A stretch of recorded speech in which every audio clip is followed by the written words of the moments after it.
What's up, everybody? Clint Esposito here with another Clint Esposito show. This time you guys, can you see anything? Yes, you can.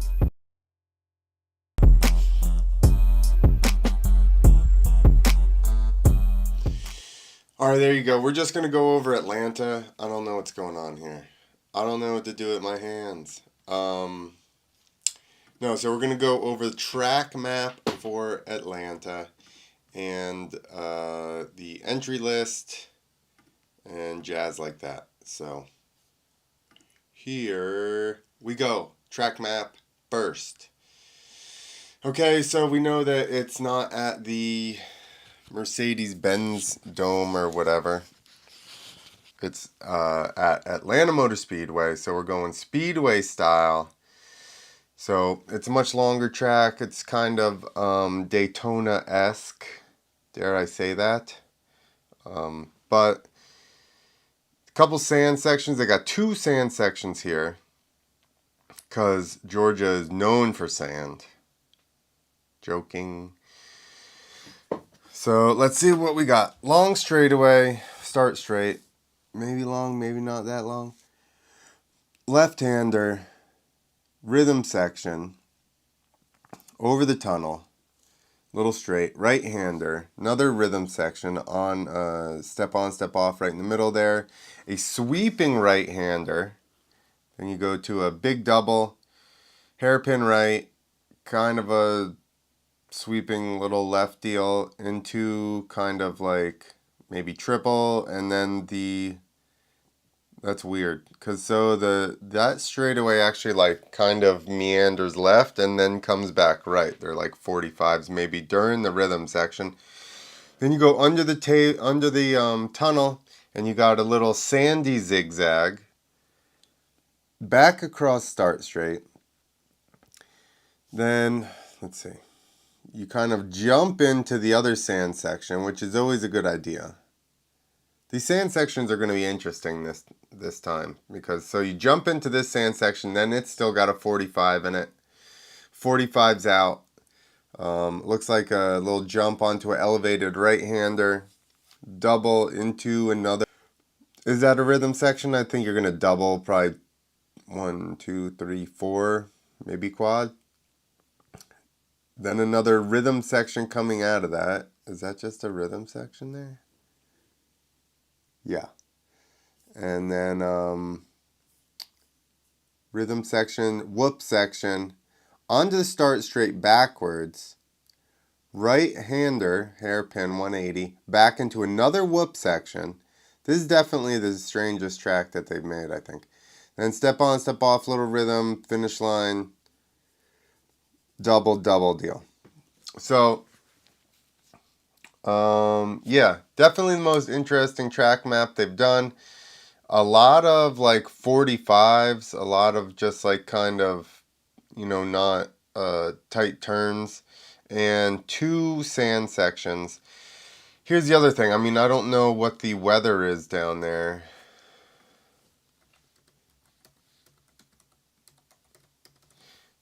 Let's look up Atlanta weather for the week.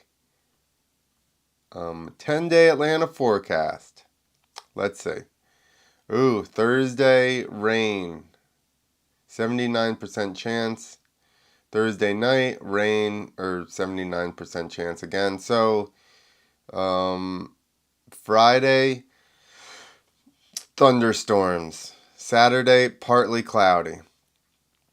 So even if it doesn't rain on Saturday, if there's a marginal risk of severe weather today.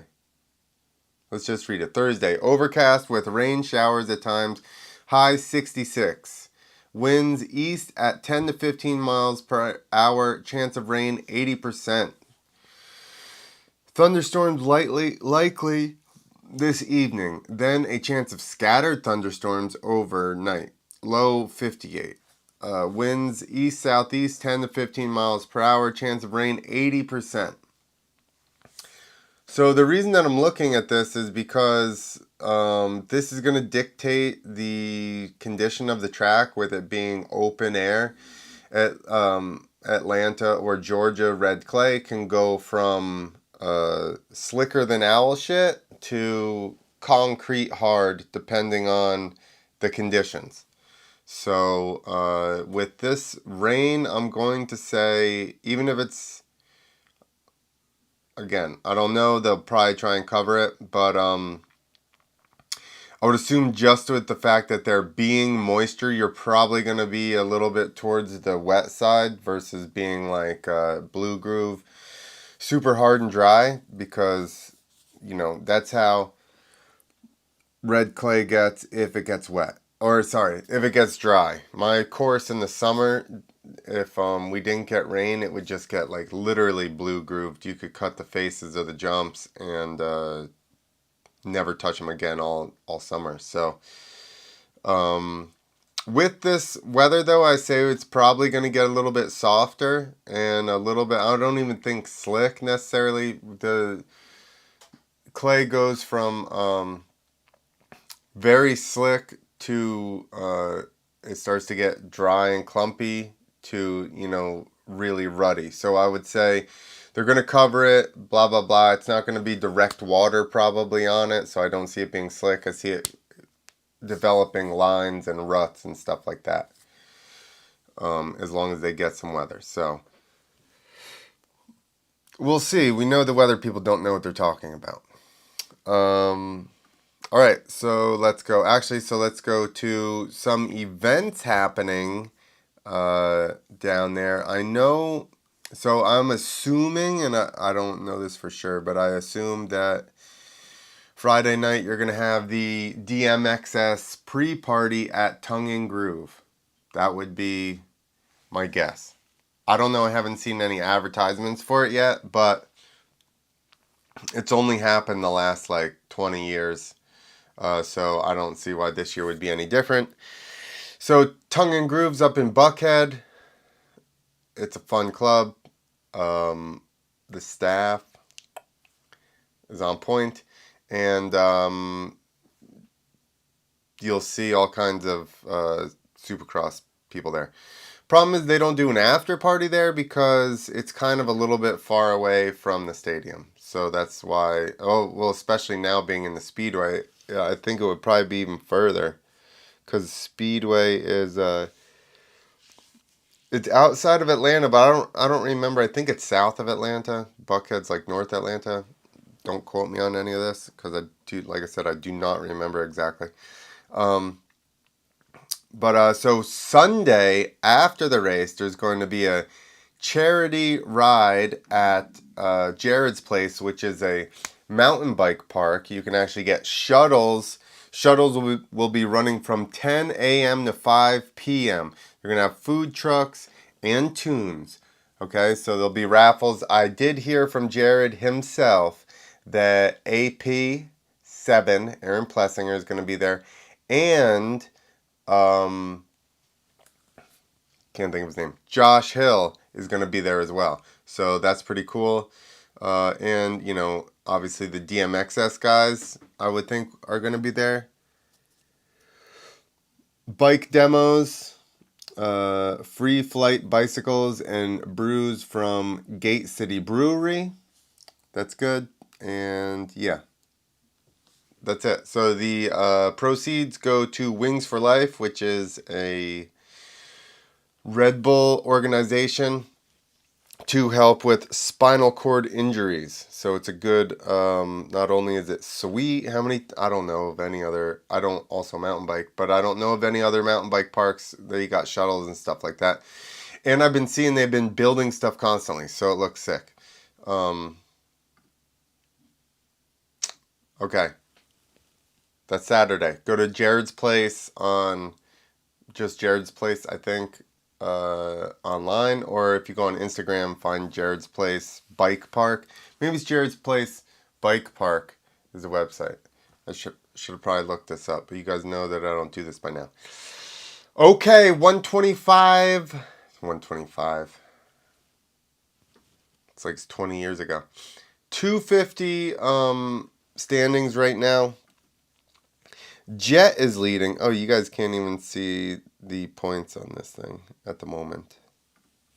Watch this. Hold on. It's going to take longer. No, wrong side. All right. Hold on. Hold your horses. I got it. Boom. Okay. You can see the points now. Jet has 153 points. RJ Hampshire has 127. It also shows the plus minus a little bit further over, but I'm not going to screw with this more. So RJ is 26 points back. Jet seems to have this rounded up. Like both of the brothers seem to have them locked up. Cameron McAdoo's 52 points down. Levi Kitchens tied with 52 points down. Enzo Lopes is 53 points down. Mitchell Olderberg 54.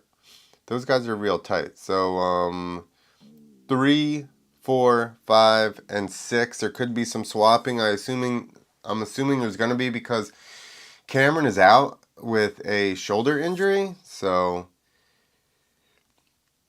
I would imagine Levi would move up into third, and maybe even probably these other two guys will pass him as well. Yeah, I would assume so. Mitchell Oldenburg, Pierce Brown, Max Voland, Cole Thompson, Derek Kelly. 250 East, they're not racing this weekend. Who cares? I will say, though, we'll get into that. Okay, 450s. Eli Tomac is winning by 7 points over Cooper Webb. Then Chase Sexton's 25 down. Ken Roxon's 57 down. Justin Barsha's 58.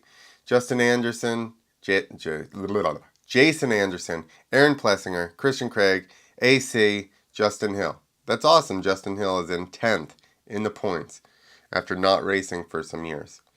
So I would say that's definitely cool. Who's watching? What do you have to say for yourself? No. Joking. So how many more rounds do we have here? Let's see. Nope. Don't have that. Hold on. I need to go to the schedule. Okay. Atlanta, New Jersey, Nashville, Denver, Salt Lake. So we still got 1, 2, 3, 4. After this weekend. So 5 including this weekend. New Jersey, that's going to be hard packed. Although, fairly hard packed. Although you remember Eli had a hard time here. I think that was pretty close too. Nashville, I assume Nashville's dirt's going to be semi-similar to Atlanta's. Still a lot of clay there. Denver's pretty hard, plus the elevation's going to help Eli, and Utah. I'm not sure about elevation there, and that one's hard as well.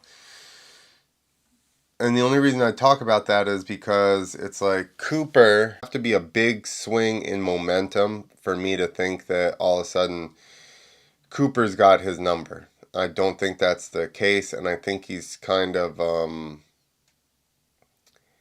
it's hard to count him out, but I just think going by the interviews and stuff with even Roger DeCoster and Cooper himself, and then the interviews with Tomac. Tomac seems very confident. He doesn't seem stressed about it. And now he's got a little bit of a buffer, and he's been beating Cooper consistently. He did have those couple of races where he the neck thing, and didn't he have one more before that? He felt like he had one more race before that, the neck thing that was like just off. So there was a couple of weeks that were off, but the only reason that doesn't bother me is because, like I said, the interviews with Eli last week, he seemed like he was back from the neck injuries and no reason to worry. Cooper, on the other hand, was like a little bit, I don't know. It is interesting. Next weekend is in New Jersey, which I'm going to be there. Anybody going to be in New Jersey for Supercross, hit me up. But that's a showdown, they're calling out. Can't say shootout, okay? But it's interesting to me they're doing it at MetLife, and then there's still 3 more rounds left after that, and they're just doing like an East-West combine instead of doing it at the finale. Or are they doing 2? But in any event, if they're doing 2, they're only 3 weeks apart. That seems, or 2 weeks apart. That seems really weird to me. But I don't make the schedules. So it looks like, foregoing any kind of injuries or crazy things happening to the Lawrence brothers, it looks like the Lawrence brothers are going to wrap up East and West Supercross championships. They've been dominant in everything so far, other than the Triple Crowns, although Jet just broke the Triple Crown curse, at least for himself. So I also don't think they need to win those every single event to win the championship. Obviously, most people do not win every event. So I would say those guys are probably going to win. I'm going to call, I know this is a bold prediction at this point in the series, but I'm going to call Eli probably to win the championship. And stop watching. I've told you who's going to win everything. Okay? So, that's it. YouTube, your stream will end shortly unless you restart. What the hell is going on here? Says I got kicked off. Open widget. Okay. Well, anyway, that's it for Atlanta.